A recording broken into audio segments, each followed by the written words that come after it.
అనకాపల్లి జిల్లా పాయకరావుపేట నక్కపల్లి మండలాల సముద్ర తీర ప్రాంతాల్లో చేపలు పెద్ద సంఖ్యలో మృతి చెందడం స్థానిక మత్స్యకారులను తీవ్ర ఆందోళనకు గురిచేస్తోంది.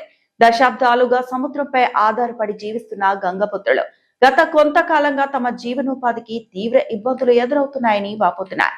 సమస్యను పలుమార్లు ప్రజాప్రతినిధులు అధికారుల దృష్టికి తీసుకెళ్లినా పరిష్కారం లభించలేదని ఆవేదన వ్యక్తం చేస్తున్నారు. తాజాగా నక్కపల్లి మండలం రాజయ్యపేట పంచాయతీ పరిధిలోని బోయిపాటి సముద్ర తీరంలో వేలాది చేపలు మృతి చెందిన ఘటన కలకలం రేపింది. వేట నిషేధం ముగిసిన తర్వాత చేపల వేట ప్రారంభించిన సమయంలో ఈ ఘటన జరగడం మత్స్యకారుల్లో మరింత ఆందోళన పెంచుతోంది.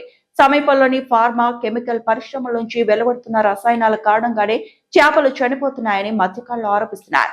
హెడ్రో డ్రగ్స్, డెక్కన్ కెమికల్స్, దివీస్ ల్యాబొరేటరీస్, అరవిందో వంటి పరిశ్రమల వల్ల సముద్ర కాలుష్యం పెరుగుతోందని వారు అంటున్నారు. ఈ సమస్యపై రాష్ట్ర హోంమంత్రి, ఉప ముఖ్యమంత్రి పవన్ కళ్యాణ్ కూడా ఆరా తీసి వివరాలు సేకరించాలని అధికారులను ఆదేశించినట్లు సమాచారం. చేపల మృతిపై సమగ్ర విచారణ చేపట్టి కాలుష్యానికి కారణమైన వారిపై చర్యలు తీసుకోవాలని మత్స్యకారులు ప్రభుత్వాన్ని కోరుతున్నారు.